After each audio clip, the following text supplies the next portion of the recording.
How many discounts does USAA Auto Insurance offer? Too many to say here.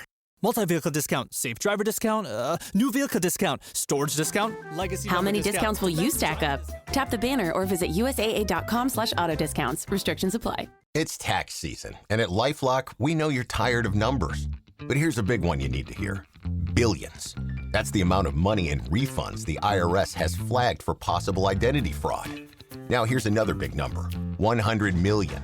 That's how many data points LifeLock monitors every second.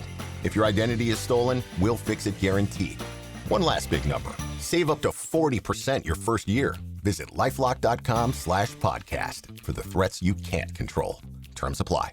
Helo, noswaith dda a chroeso I podlediad Rygbi Cymru, lle mi fydden ni'n edrych ymlaen at y gêm Ffrainc sydd I ddod ar dydd Sul, ond hefyd wrth gwrs edrych yn ôl ar y gêm a'r colled mawr unwaith eto I Loegr yn yr Allianz, a hefyd edrych ar yn obeithiol at y dyfodol gyda Cymru dan ugain yn gwneud rhywfaint o perfformiad yn erbyn Loegr yn Franklin's Gardens.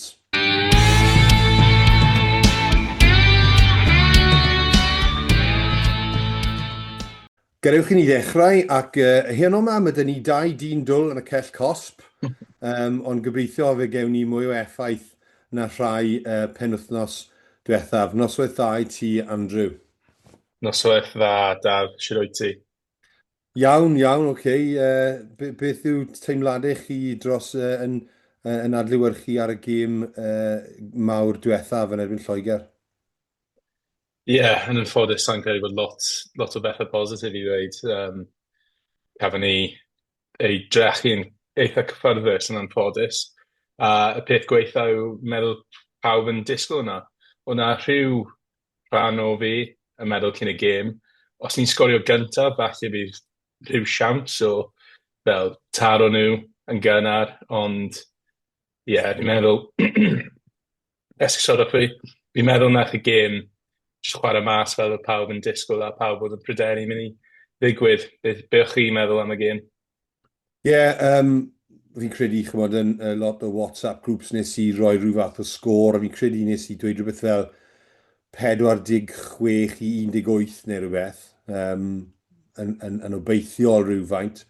O fewn y stori na, bydden ni wedi bod yn obeithiol, fel ti'n dweud, chymod, trio sgorio gyntaf, cael rhyw fath o foothold yn y gêm, a wedyn ar ôl awr efallai yn gwybod bydde'r bench Loegr yn dod ymlaen ac falle wneud y gwaniaeth ac yn gorffen yn gryfach, fel sydd wedi bod y stori gêm fel yr Ariannin, Zel Newydd, ambell I gêm llynedd, chymod, ond chymod, y sgôr yn ddim yn debyg, ond oedd y sgôr yn garedig iawn I ni, fi'n credu, gallu wedi bod yn 60 pwynt gyda nifer o, chymod, 7 cais I 1.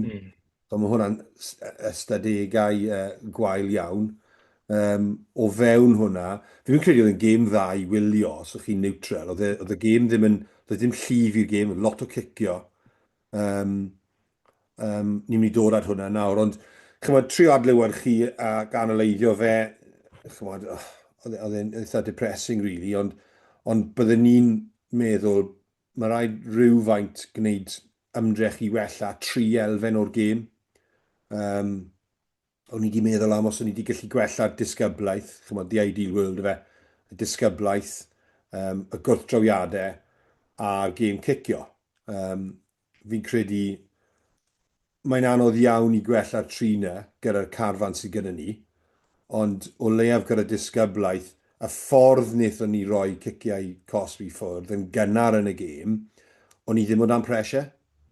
Oedd e ddim petai bod ni'n, nes bod yr 20 munud wedi dod a wedyn ni'n rhoi kick-cosp ar ôl kick-cosp o dan pressure gyda'r driving mauls. Ac erbyn ni, fi'n credu oedd 10 kick-cosp wedi cael ei roi yn erbyn ni anyway.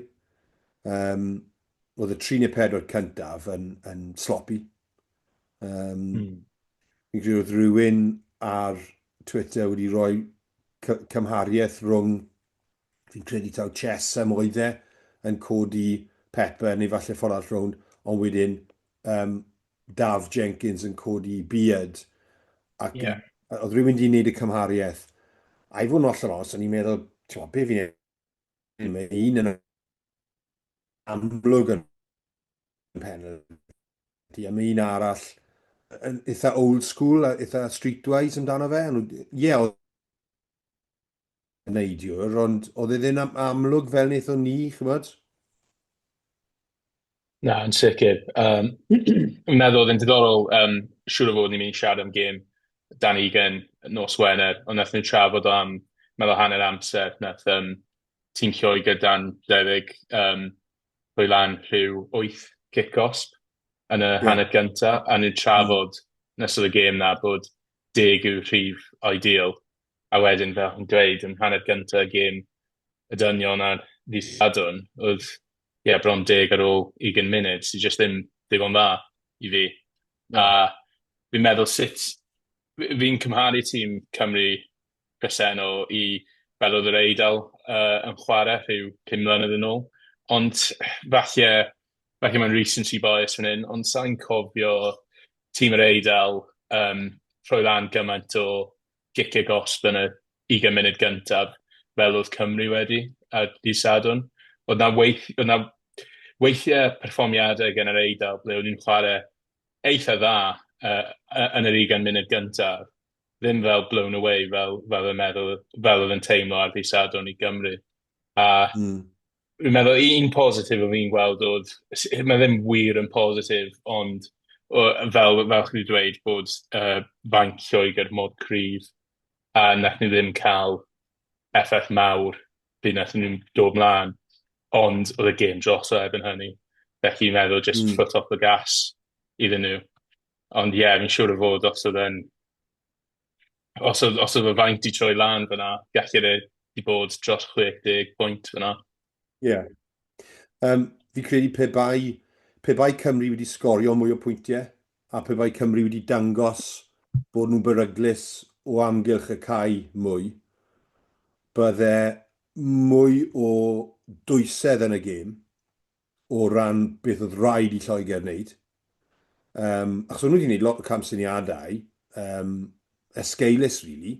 A fel gêm cyntaf, o'n nhw wedi gwneud cymaint o camsyniadau ac unrhyw un arall bydde wedi gwneud. Ddim yn perfformio da ganddyn nhw.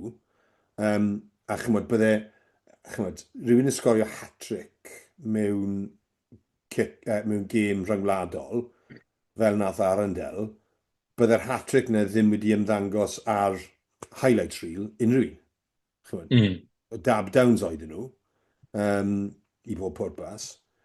Ond doedd Lloegr ddim wedi chwarae'n dda, doedd ddim rhaid i nhw chwarae gyda unrhyw dwysedd, ac felly doedd dim awydd a doedd dim ysbryd yn y gêm yn gyffredinol i'r maint i ddod ymlaen i wneud unrhyw beth. Felly, oedd e'n gêm wirion, oedd e'n gêm anodd i wylio. Doedd dim gobaith, o'n i'n teimlo. Mae Cymru Lloegr wastad yn mynd, dylse Cymru Lloegr wastad bod yn gêm anodd yn yr hanner awr gyntaf, gyda lot o gwrthdrawiadau. Ambell i penalty, ffain, ond bach yn cagey a neb yn ildio unrhyw beth. Ond wnaethon ni ildio mor hawdd, mor gynnar, oedd y gêm ar ôl 5 munud, ddech chi jyst yn teimlo bod dim ysbryd yn y gêm o gwbl, a oedd yr egni jyst wedi signo i ffwrdd o'r chwaraewyr, chymryd? Na, yn sicr. O'n i'n meddwl, fel nes i ddweud, eisiau taro nhw'n gynnar, a just, dim obaith o'na, ar ôl bron 2 munud. Fel oedd y kick-offs bod ni wedi rhoi lan yn y lein, yr un gyda Dafydd Jenkins o'ch chi'n sôn am. Oedd e just, pych chi'n gweld hwnna, chi'n meddwl, mae just ddim yn dydd Cymru heddi. A yn wedig, o'n i'n meddwl, mae'n hawdd i ddweud hynna ar ôl golli, ond o'n i'n meddwl oedd y dyfarnu ddim yn gret. Oedd sut oedd, meddwl ni heiddi lot o gicio gosb bod ni wedi rhoi lan, ond oedd y bach yn anodd i weld, fel chi sôn am, cymharu y peth Chesham, y ffaith bod Lloegr heb wedi cael kick-offs fyna. O'n ni ddim yn cael ei trin yn gywir, a fi'n meddwl mae hwnna'n rhywbeth sy'n effeithio tîm fel Cymru a fel ni'n gweld gyda'r Eidal, bod na fel interpretations wahanol i ddyfanwyr. Chi angen neud gymaint, chi angen neud yn amlwg bod chi'n chwarae yn squeaky clean bron. A ni jyst ddim wir fyna o gwbl.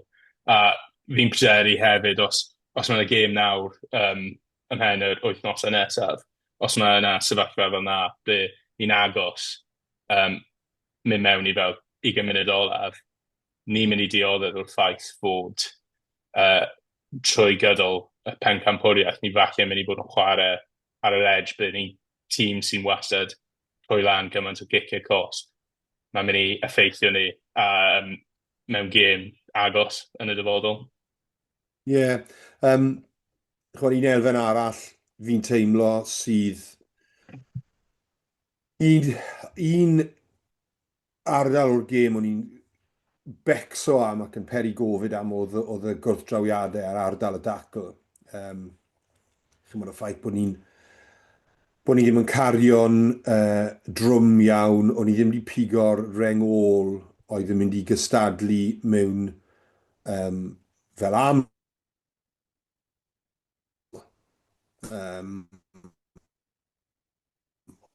O'n i wedi pigo 2 byddwn ni am y gêm rhyngwladol. Mae Colled tîm bach o'r un peth, dwi ddim yn un clasurol fel Tiperick neu Harry Deeves, neu hyd yn oed rhywun fel Nafidi neu Thomas Young. Mae bach o hybrid, lle mae fe'n eitha tal, mae fe'n eitha mawr, mae fe'n dda mewn sawl peth, chymod. Ond byddwn ni ddim yn dweud bod y ddau'n yn clasurol yn open sides, ond dyn nhw ddim yn test blind sides, chymod.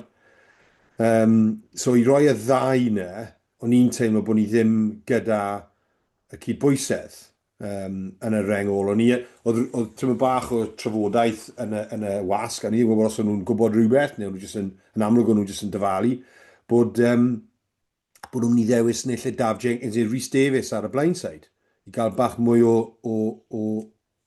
maint catl, chymod, yn y reng ôl. Byddwn ni ddim yn erbyn hwnna, os chi'n sôn am chwarae erbyn Loegr i ffwrdd. Just i ni'n sŵ bod chi'n ennill ambell i brwydr ar y llawr, neu gwrthdrawiad yn yr driving mauls, y bydde felly bach mwy o bwysau. Ond i fynd gyda'r ddau na, ni'n meddwl bod hwnna'n gamble mawr. Nath e ddim talu ffrwyth o gwbl. A chi'n gallu gweld hwnna yn ystadegau, mae post-contact meters Loegr 330, ni 224. Chymod, treian fwy na ni. Neu ni'n treian llai na nhw. Chymod, mae hwnna'n neud bywyd yn anodd iawn. A hefyd, un wath na hwnna yw'r dominant tackles. 16 i Loegr, 5 i ni. Chymod, mae hwnna'n anodd i dderbyn pan ych chi'n meddwl am Cymru versus Loegr. Chymod, dyle bod y boys yn hyrddio mewn ac yn neud rhywfaint o effaith.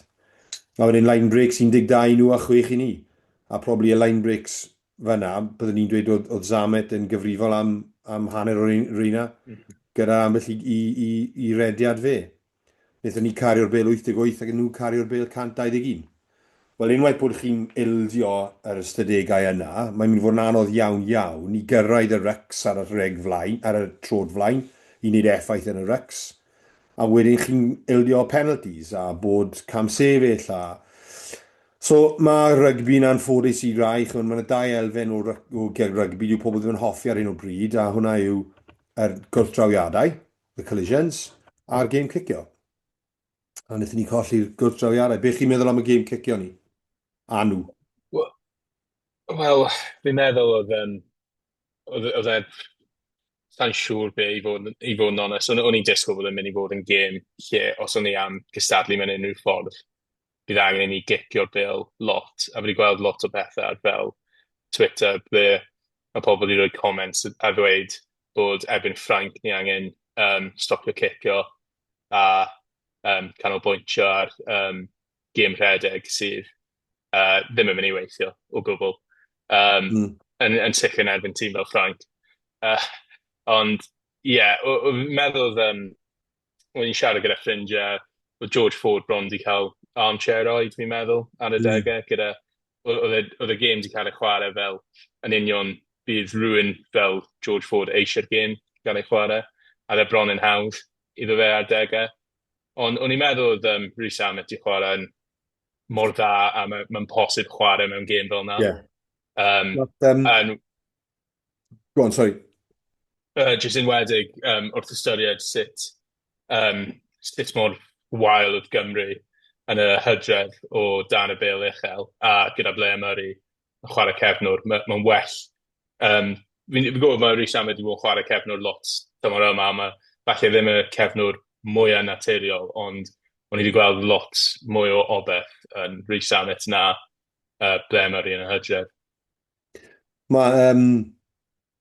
Mae un ystadegau, mae un ystedag, sori, lle mae Loegr wedi cicio 1,332 metr yn y gêm, okay? A wnaeth Ford, oedd e'n gyfrifol am 980 o'r metrau yna, 75% o'r metrau o'r bellter. Oedd fi credu, welys i bod e'n gyfrifol oedd i bellter ar gyfer taledd 10 metr pellach na unrhyw un arall yn ei cicio fe, yn gyson. Zamet i cicio 330 metr, Thomas Williams 417 ac Edwards dim ond 282. Roedd kick ratio ni yn wahanol, roedd Loegr am bob 4 pas oedd 1 kick, ond i Gymru bob 2 pas 1 kick, na mae hwnna'n rili isel. Gan ystyried bod Cymru wedi pasio fe ar hyd y llinell rhywfaint a wedi offloado mwy, nath Cymru offloadio tua 10 gwaith fi credu uwch na Loegr, ond mae hwnna jyst yn dangos bod Thomas Williams wedi cicio lot cyn pasio. A yr un sydd yn diddorol iawn bod Ford wedi cael y bêl i bawnsio 35% o weithiau ac i gymaru â hwnna Edwards 0. So nath e ddim cael y bêl i bawnsio unwaith, nath e ddim ffindo'r gwair fel petai. Pan i chi'n ystyried wedyn y pellter oedd e ddim yn cael, fi'n credu, wel, doedd e ddim yn cael y bêl i bawnsio, ond hefyd oedd e'n cic o'r bêl i touch. Okay, so dan pressure, cic o'r bêl, last gasp, chymod. A dyddiau yma, chi ddim yn really cico i touch lot. Os chi'n gallu gael y bêl yn agos at y touchline, a bod rhywun yn meisi fe, mae hwnna, chi'n derbyn hwnna fel lleoliad eitha tidy fel exit, achos chi'n gallu rhoi bach mwy o pressure yn nhw, os chi'n gallu, ond y ffaith bod ni ddim yn cael pellter ar cicio ni ragor, a fi yn cofio, nôl yn y tîmau da ni, bydde backline ni gyda big siege gun kickers fel Halfpenny, Foxy, Mike Phillips, Bigger, Liam Williams, oedd boys yn gallu cicio yn bell, pellter ar ei cicio nhw. Hyd yn oed George North pan oedd e'n cicio, oedd e'n gallu cael pellter ar ei cicio. A mae Zamet, fi'n credu mae'r potential i Zamet i ddatblygu gêm cicio fe, ond ni yn stryglo yn y canol i ffind o pobl sydd wedi gallu cicio'n bell. Yn amlwg Edwards, mae'n dyn fach, ond mae Ford yn dyn fach hefyd, so mae'n rhywbeth sydd angen dod gyda'i fedrwyd. So oedd gêm cicio ni, mae hwnna i bob pwrpas, ni ddim yn mynd i gallu datrys hwnna yn syth, yn enwedig y gêm cicio pellter. Ni wedi mynd, eithon ni i ffwrdd ychydig o kick to contest, a wnaethon ni trio cicio nhw yn ôl. Ond mewn ffordd, ni wedi gwella rhywfaint o hwnna, lle ni ddim yn colli popeth, fel wnaethon ni'n erbyn yr Ariannin a Seland Newydd, a Japan. Ond wedyn, ni wedi newid y stael o cicio i falle cicio yn fwy pell, a wedyn gwasgu lan y cae, ond ni ddim yn cael digon o pressure, ni ddim yn cael digon o bobl lan y cae, achos ni pellter ni ddim yn digon bell ydy e. Na, yn union. o'n i'n mynd i gofyn, ti'n meddwl erbyn Ffrainc, a ni'n cael, mae lot o drafod wedi bod yn sôn am Ben Thomas, a fi'n gwybod mae'n pêl-droedwr, ond mae falle ddim yn fel pêl-droedwr mor naturiol a rhywun fel Joe Hawkins. Ti'n meddwl cael Joe Hawkins mewn fel rhif 12, fel opsiwn well i just boot the leather off of it, fel maen nhw'n dweud? Wel, os ni'n chwarae, mae'n anodd yn gwybod, a fi'n credu bydd Sheret yn cadw at y cydbwysedd mae wedi trio, lle mae ball player yn chwarae 12. Okay? Os taw hwnna yw, a fi'n credu, dwi ddim yn gweld Tandy, Sheret a'r gweddill yn ildio y steil ar ôl un gêm. Fyddi, maen nhw'n gwybod, dyma sut i ni moyn chwarae, mae rhaid i ni penderfynu ar y tacteg. Ie, mae rhaid chi newid y tacteg yn nuances rhwng gêm i gêm, ond dyma beth i ni moyn neud. Dyma siap y tîm. O fewn siap y tîm na, ni'n gallu gwahanu rhywfaint. Fi moyn ball playing 12. Mae Sheret yn ffyddiog fi'n credu gyda hwnna. Os taw dyna'r penderfyniad, byddwn ni'n bersonol yn mynd am Hawkins yn seiliedig ar ôl un gêm. Dwi ddim yn credu bydd hwnna'n digwydd. Fi'n credu bydd nhw'n parhau gyda Ben Thomas. Ni gallu dod at y team selections i mewn munud, ond dyna beth fi'n credu sydd mynd i digwydd. Nawr, yn bersonol, os oedd rhaid i fi dewis y tîm, a fi'n falch bod dim rhaid i fi, ond byddwn ni yn rhedeg y tîm gyda blank canvas, byddwn ni'n dod â pobl arall mewn anyway. Byddwn ni ddim yn dewis y sgwad. Byddwn ni'n edrych am rhywun fel Reffel, chymod, Moriarty, pobl felly. A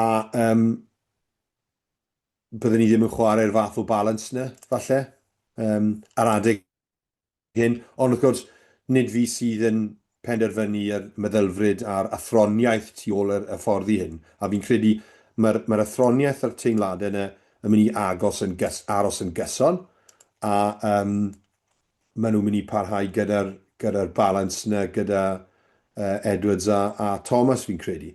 Efallai nhw'n ddod â Watkin mewn, ond chi yn colli bach o cyflymder, chi'n colli pwer, achos mae James yn boi mawr, mae'n boi... A fi'n credu, yn anffodus i fe, oedd rhaid i fe dod off y cae pan oedd rhaid i ni tynnu rhywun off am y scrums. Felly doedd e ddim wedi ware'r 80 neu gêm llawn ta beth, ond mae ystadegau fe wedi bod yn eitha ffafriol o ran faint o metrau nath e cario. Fi'n credu gafodd e bêl 3 gwaith fi'n credu, a nath e cario'r bêl. Fi'n credu taw falle o dan Zamet a falle un arall, fe sydd gyda'r metrau y fwyaf. Un peth byddwn ni yn dweud yn edrych ymlaen at y gêm Ffrainc, achos falle dylen ni segwe o mewn i hwnna nawr, dyw Jal a be ddim yn hoffi cicio'r bêl. Gafodd e'r bêl, fi'n credu y ffigwr yw, cafodd e'r bêl 9 gwaith fi'n credu, a just cico fe falle 4 gwaith fi'n credu. Bydd rhaid i fi check o hwnna. Ond na, sori, fi di ffindo fe. Cafodd e'r bêl 13 o weithiau, a nath e cico fe 4 gwaith. A un ohonyn nhw oedd Mark. Nath e jeglo. A pe bai di dal yn lan, bydde fe, so'n credu bydde wedi cico fe. So dyw Ramos ddim yn hoffi cicio. Mae'r gweddill yn, dyw Jalabé ddim yn cicio llawer. Dyw Pont kicks the leather off it. Yn credu Pont dwi'n cicio fe 19 o weithiau. 14 ohonyn nhw yn box kick. Ond nath dyw Pont cael allan o'r 19 gwaith cicio, nath y bil bounsio 7 gwaith i dyw Pont. So mae fe'n ffindo gwagle, mae fe'n ffindo gwaith. Hyd yn oed ar box kicks, mae'n gallu symud pobl o gwmpas a roi yn union lle mae fe moyn.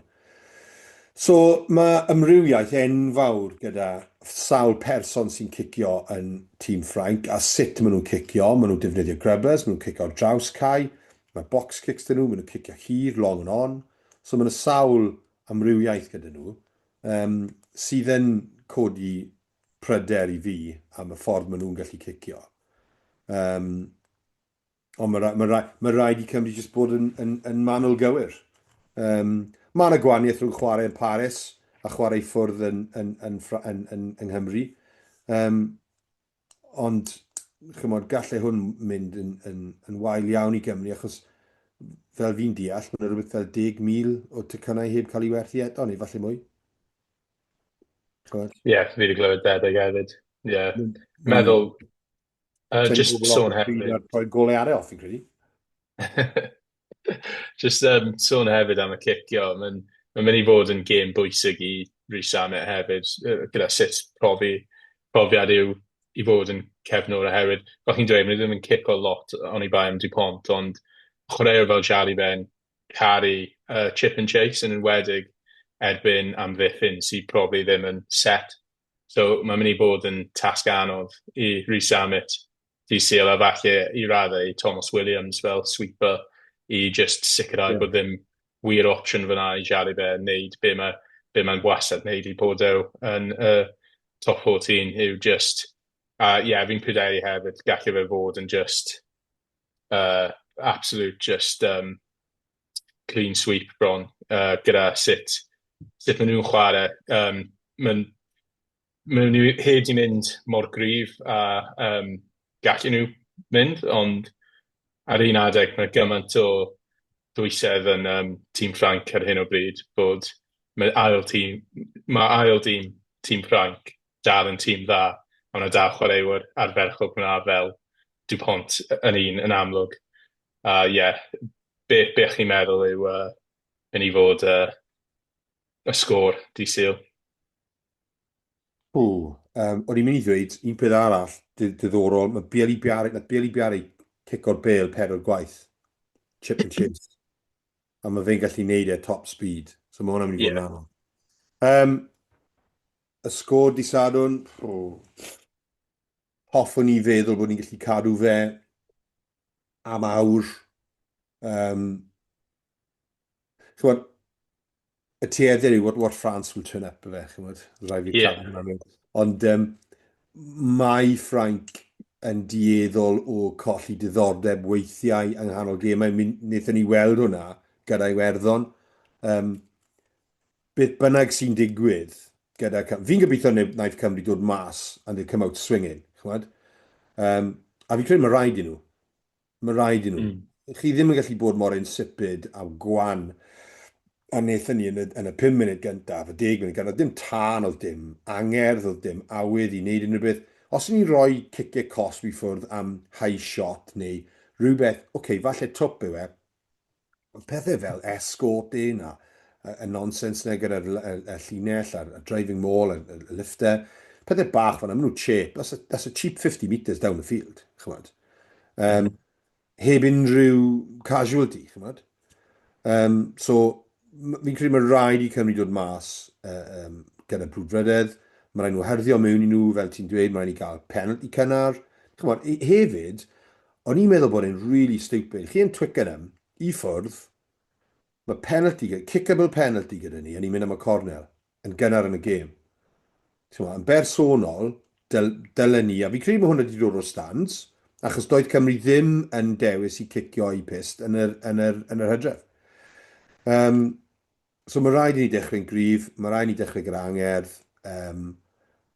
Os ni'n gallu cadw e'n gêm agos a bod yn cael nhw yn teimlo rwystredigaeth. Os ni'n gallu cadw fe bod nhw'n sgorio 40 rhywbeth a bod ni'n sgorio 3 cais. Mae'n gêm agored. Y broblem yw gyda Cymru, y broblem yw gyda Ffrainc, mae rhaid i chi wneud yn arm wrestle. Chi ffili fforddio gadael nhw i wario fel yr Harlem Globetrotters mewn erwau o wagder, o wagleoedd. A mae rhaid i ni bod yn ei wynebau nhw. Cwpl o flynyddoedd nôl o dan PVAC, nath Dupont cael absolute hawle yng Nghymru. Fi'n credu taw 9-8 o dde, ac roedd Tipperick falle wedi drop o pas yn y symudiad olaf ar y hanner ffordd, neu rhywbeth i digwydd ar y hanner ffordd lle byddwn ni wedi cadw mynd am penalty. Ni'n athsgorio un i cais, fi'n credu. Meddwl fe'n Foxy nath gollio am y pêl. Falle. So, chymod, ni wedi yn y gorffennol, wrth gwrs, oedd Pifac yn dda iawn yn dewis y tacteg yn erbyn y tîm y gwrthwynebwyr. Fi'n gobeithio bod hwnna gyda ni rhywfaint, ond fi'n teimlo bod ni'n trio datblygu stael yn lle newid pethau i siwto'r gwrthwynebwyr. So fi ddim yn gwybod, chymod, os fi'n gallu cario 40 rhywbeth i falle 3 cais, os ni'n gallu bod yn agos at 20 pwynt yn erbyn Ffrainc, fi'n credu bydd pobl yn teimlo bach o ryddhad. Byddwn ni ddim yn hapus gyda hwnna, achos fi'n credu mae'r sefyllfa yn driennus. Dylen ni byth yn teimlo'n hapus am unrhyw fath o golled. Ond, chymod, os ni'n gallu cario 40 rhywbeth, ond fi yn becso bod yn mynd i dros 50.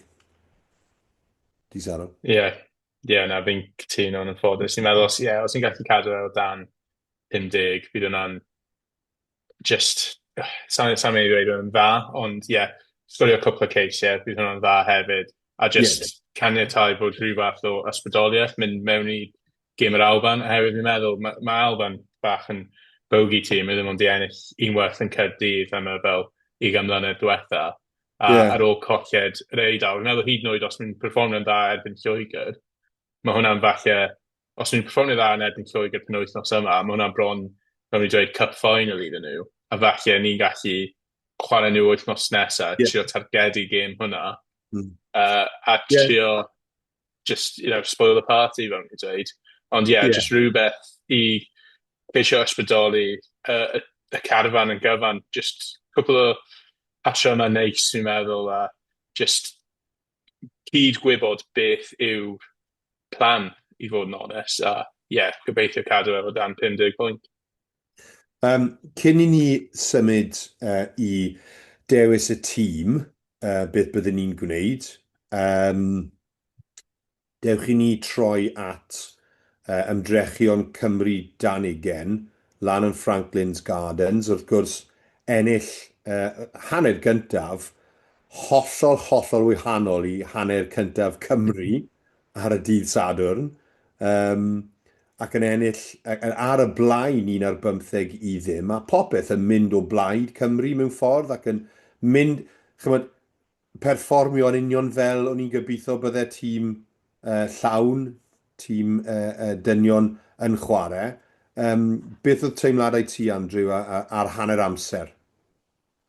O'n i'n meddwl, mae ddim yn gallu bod yn well i mynd mewn hanner amser 16-0 lan. A ni'n meddwl, yn gwybod nath Cymru curo Loegr blwyddyn diwetha, ond mae'n hollol wahanol mynd i ffwrdd i gymaru â gêm adre bydd yn full house yn Cardiff Arms Park blwyddyn diwetha. A o'n i'n meddwl yn sicr gyda'r tywydd a gyda maint y pac tîm Loegr dan 20, o'n i'n disgwyl falle bydd bach o arm wrestle ble bydd Loegr yn ennill yr arm wrestle yn wedig Tonga tight head nath dod ymlaen, oedd e'n bwy masif am y chwarae dan 20. Ond fi'n meddwl yn gwych, ond yn just bach yn siomi wedyn wylio'r ail hanner. Beth chi'n meddwl am y ail hanner wedyn? Chymod, sawl perfformio da iawn o'n i'n meddwl. Osian Darwin, boi Glantaf, wedi chwarae'n dda iawn, Emmanuel yn y canol gyda fe. A hefyd, i fod yn dig, Deian Gwyn yn y reng ôl yn dda iawn. Felly mae digon o chwaraewyr y ddewol iawn yn y carfan yna. Ond fel sydd yn digwydd yn anffodus i tîm dan 20 a hefyd dan 19 Cymru yw mae'r dyfnder ddim yna i gario ymlaen o 55 ymlaen wedyn i diwedd y gêm. A mae'n gallu bod yn anodd iawn. Chymod, nath Sean Davies arwain yn dda a lliwio'r chwarae yn dda iawn yn effeithiol, unwaith eto boi arall Glantaf. Ond unwaith bod nhw wedi gwneud ambell i newidiadau wedyn, oedd e ddim cweit yn digon da o ran y safon i barhau. Roedd na cyfle ar y diwedd, fi'n credu tua 5-6 munud i fynd, i sgorio cais ychwanegol. Fi'n credu byddai hwnna falle wedi bod yn digon i cadw Loegr i ffwrdd, a bydde wedi torri calonau nhw hefyd.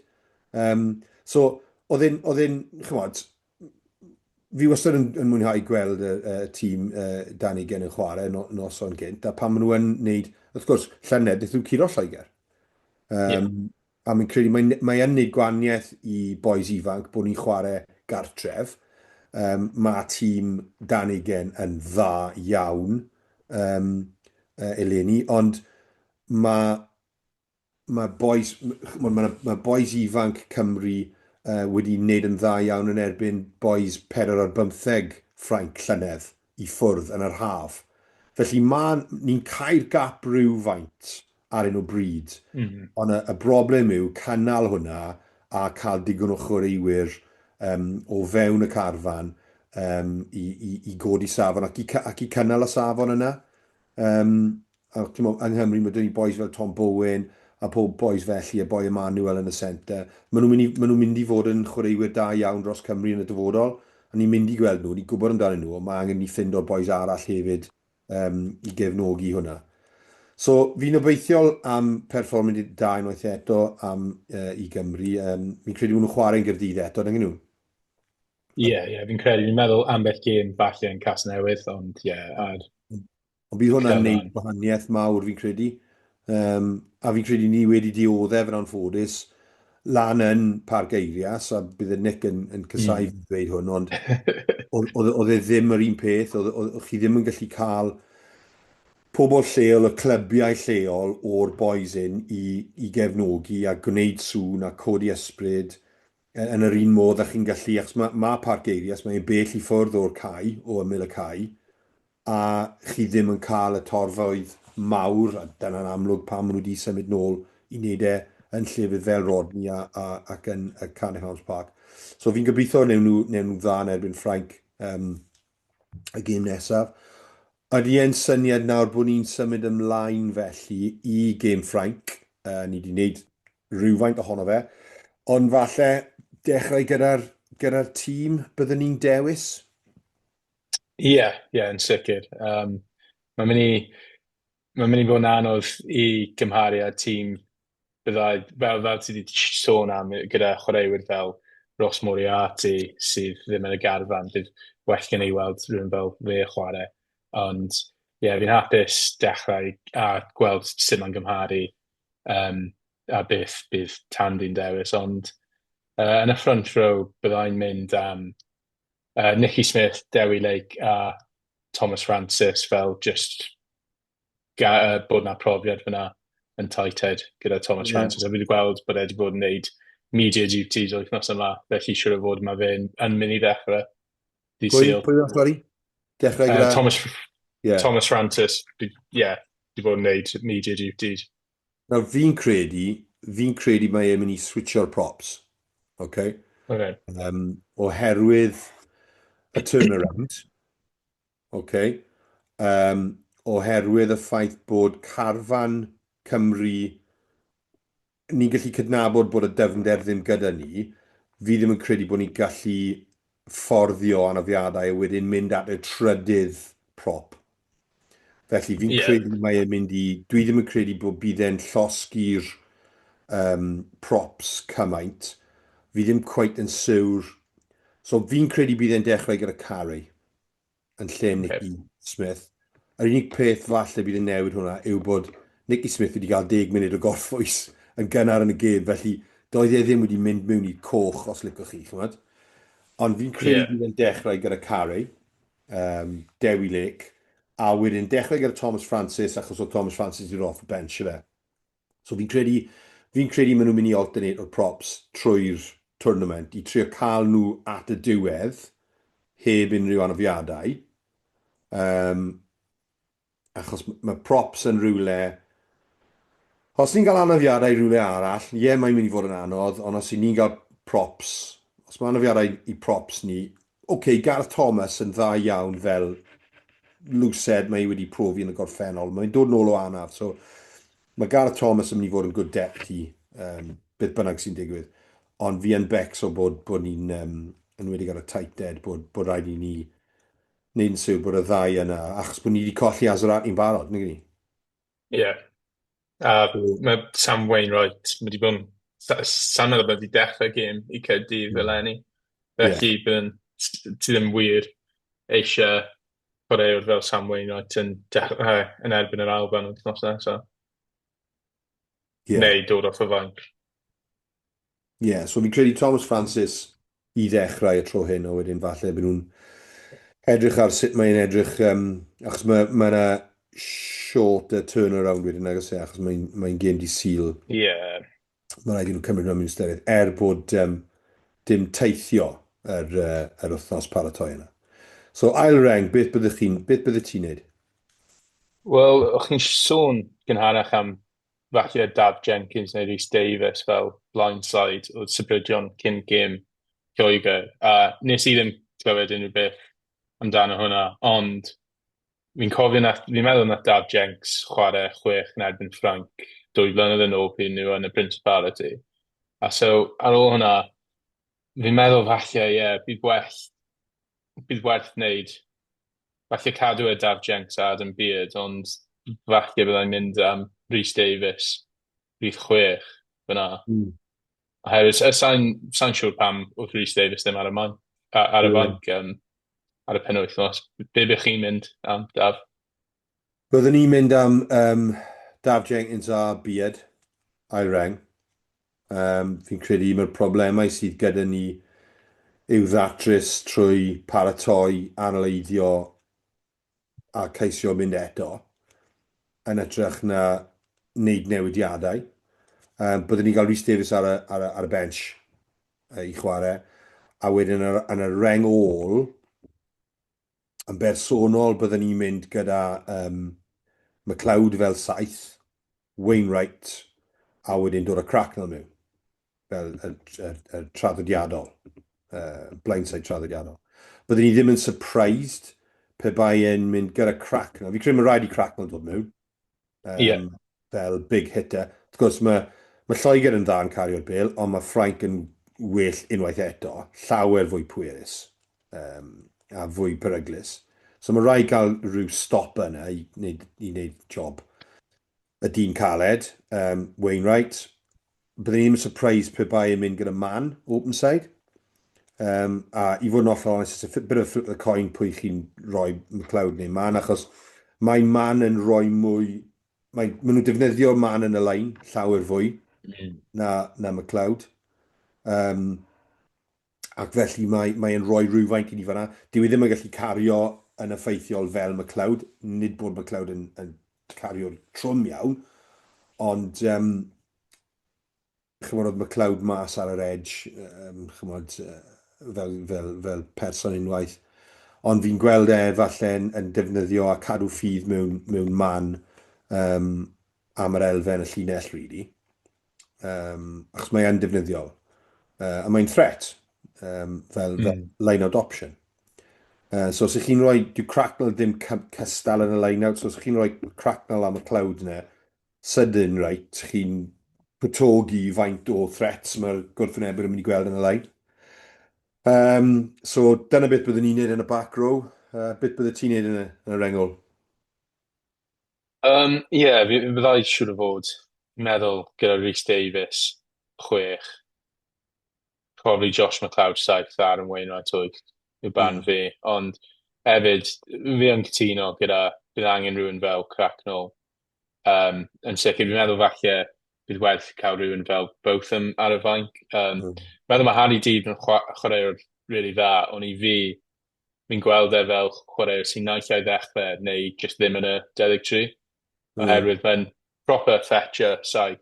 Mae gyda bach o fel that dog in him, ond fi just meddwl mae gyda ble mae Cymru nawr, gyda fel boys, ni eisiau boys mwy trwm i dod off y fainc yn wedyn os chi'n gweld tîm Ffrainc ar hyn o bryd.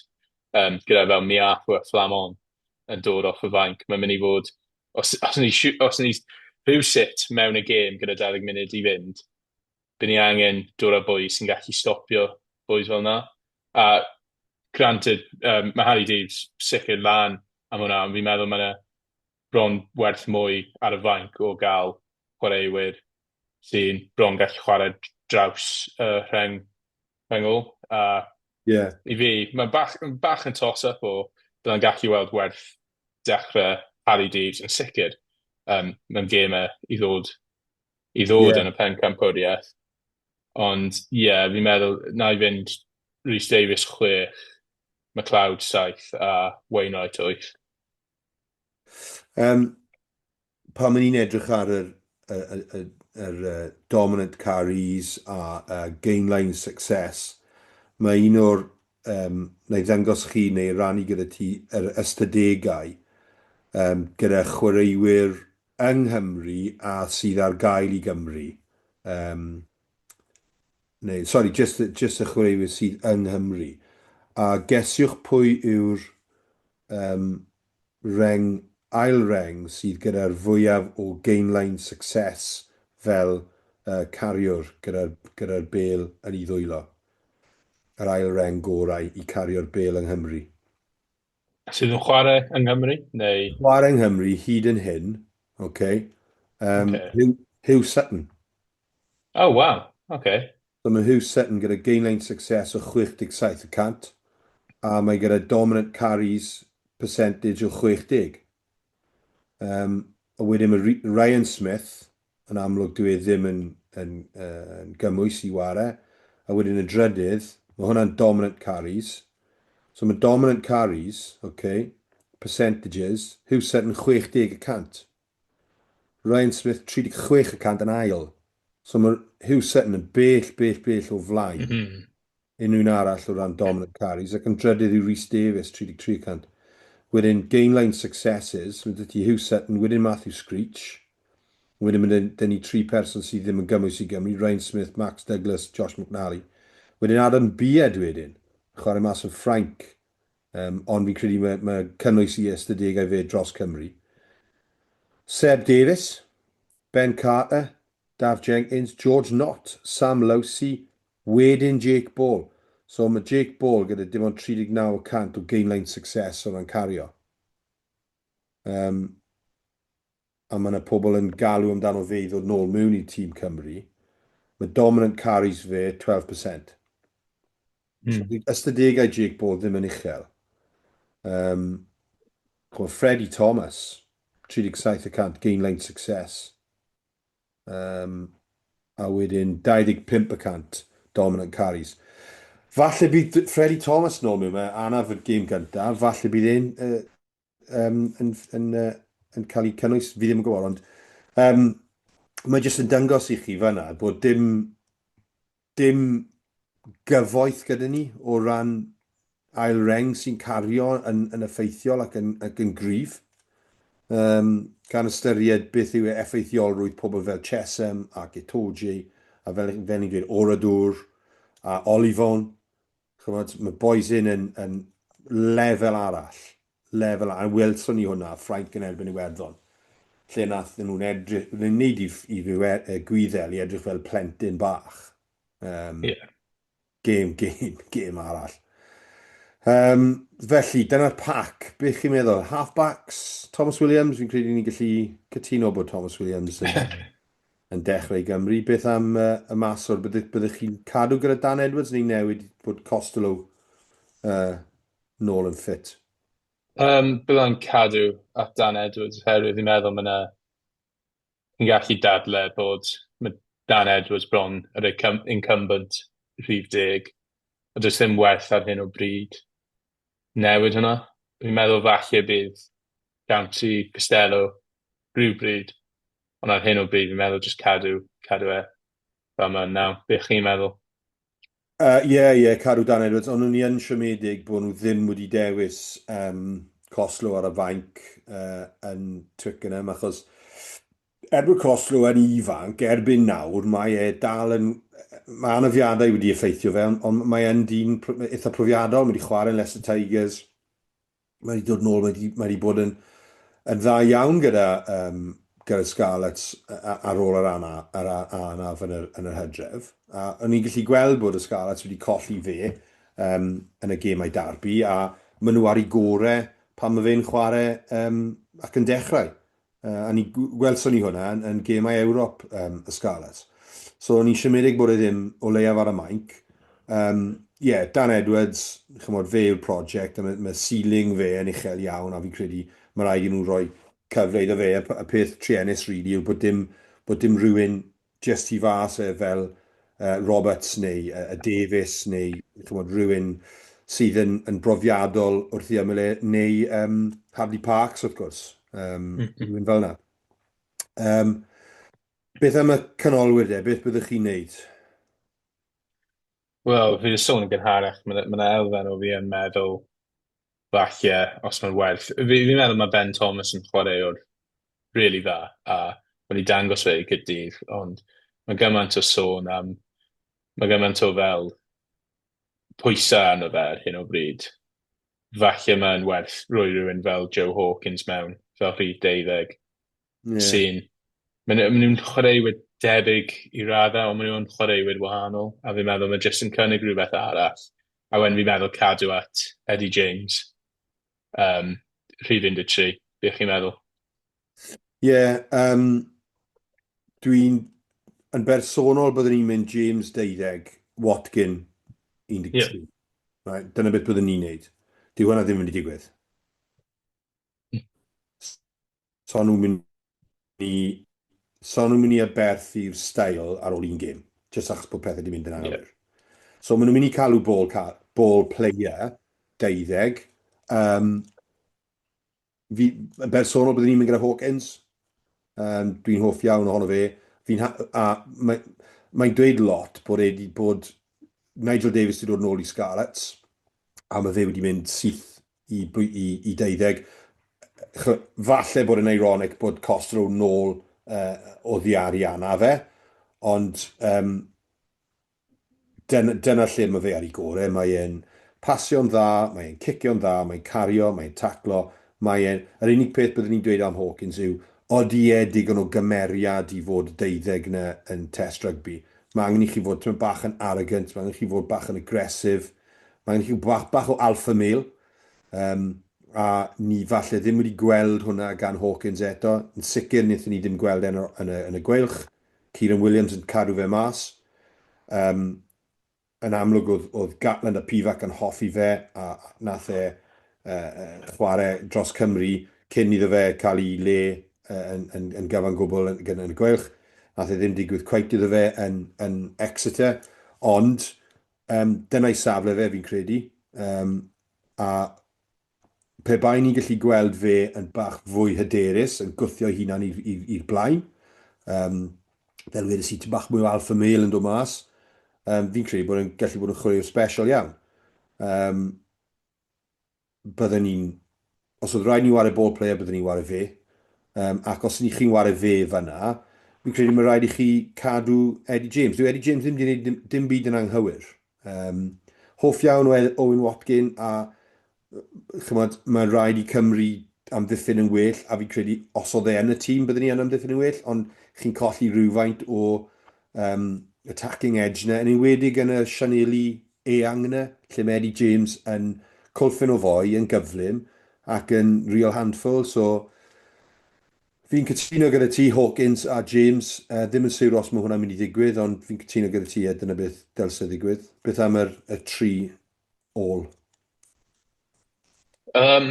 So ban fi yw, fi'n meddwl cadw Josh Adams am y profiad, a wedyn hefyd ni wedi sôn am bod Rhys Sam wedi chwarae'n dda. Ban fi yw cael Mason Grady, rhif 14, a falle mae hwnna'n fi dangos tuedd Caerdydd, ond fi'n meddwl mae diffyg boys mawr yn Carfan Cymru, a fi'n meddwl mae angen, mae Mason Grady'n fel 6'5", fi'n meddwl, a bron fel just gweld os mae'n gweithio. Mae wedi bod mas gyda Anaf am spel, a dim ond jyst i dod nôl, fi'n meddwl, just ar ôl y Hydref. Ond fi'n meddwl mae angen weld os mae'n bwy mor fawr, a mae falle pethau bod e ddim yn digon. Ban fi yw yn sicr i Gydydd, fi'n meddwl mae'n canolor, ond sa'n disgwyl fe chwarae yn y canol i Cymru reit nawr. Ond fi'n credu just cael bwy mawr fyna i roi fach o bwysau, ond fel fi'n dweud nawr, fi yn cofio bod BA Barry yn chwarae, so mae hwnna'n mynd i fod falle yn gêm anodd i taflu rhywun fel Brady mewn i. Bych chi'n meddwl? Am y reswm bod BA yn mynd i fod yna, a ddim cweith yn sy'n ble bydd Grady yn dod ymlaen, neu chwyth neu dde, ond bydd rhaid fe bod yn barod i wneud y ddau. O bosib, byddwn ni oherwydd natur amddiffyn ar yr asgell yn erbyn rhywun fel BA, byddwn ni'n mynd am mi. Just am yr ystwythder a'r gallu i marcio a darllen y chwarae. Gan gofio bod bron o bod pawb yn y byd yn stryglo gyda BA anyway. So, fi'n credu maen nhw'n mynd i cadw Ellis mi. Dwi'n credu bod Tommy Rogers yn neud unbeth yn anghywir. Hat-trick yn erbyn, a hat-trick dal, hat-trick Tommy Rogers yn erbyn yr All Blacks yn well a hat-trick Arundel yn erbyn ni. Ond fi'n credu maen nhw'n mynd i mynd am mi, ond byddwn ni'n bendant yn ystyried rhywun arall. O'n i bach yn siomedig. Fi yn licio y ffordd mae fe'n ymosod mi, a mae fe'n dda iawn yn yr awyr. A ni'n gallu cael mwy allan o fe os ni'n gallu cicio'n gywir iddo fe. Ond o'n i yn siomedig gyda'i amddiffyn. O'n i'n meddwl o bryd o gilydd, lunging desperate tackles, ond weithiau mae rhaid i chi roi rhywbeth mewn i tackle yn ytrach na just grabo. A byddai well i fi gweld rhywun fwy gorfforol fel Max Llewellyn neu Mason Grady neu y boes mawr ar yr asgell sydd yn gallu rhoi rhywfaint mwy o'r gêm gorfforol, a hefyd mae'n datganiad i ddweud dyma beth ni'n mynd i wneud, ni'n mynd i fod yn gorfforol yn erbyn chi. So, byddwn ni'n mynd gyda, fel ti'n dweud, mynd gyda Adams fel person profiadol, Zamet 15 a Mason Grady neu Tommy Rogers fanna. Ond fi yn gweld bod nhw'n mynd i cadw mi am cysondeb nhw hefyd. Felly dyna fe. Wel, pob lwc i Gymru. Fi'n credu maen nhw angen bendant. A fi'n credu os ni'n gallu gwella elfennau o ardaloedd fel yr amddiffyn, y disgyblaeth, mae yna rhywfaint o obaith, a fi'n credu bod, fel ti'n dweud, adeiladu mewn i'r tournament, achos fi'n credu bod yr Alban mor dda â ni, a dwi ddim yn gweld nhw'n curo Lloegr. Bod byddai'n cefnogi nhw yn amlwg, ond dwi ddim yn gweld nhw, fi'n credu bod nhw yn gweithygu ac yn gwneiddio, ac yn dod i diwedd i oes nhw fel petai. Peth truenus yw bod rhaid i ni ceisio darganfod rhywfaint o ffom a cryfder mwyn cael gap rhywfaint. Cytuno. Felly dyna fe am y tro, a fel wedys i, dyn dwl yn y cell cosp. Falle tro nesaf, gewn ni 2 dyn arall yn y cell cosp i wneud rhif 4 y rhif hyd, fel oedd e penwythnos diwethaf. Felly, joio'r penwythnos, Andrew, a fi gobeithio newn ni cwrdd wythnos nesaf gyda rhywfaint mwy o bositifrwydd a rhywbeth i ddathlu. Yn sicr. Diolch, Daf.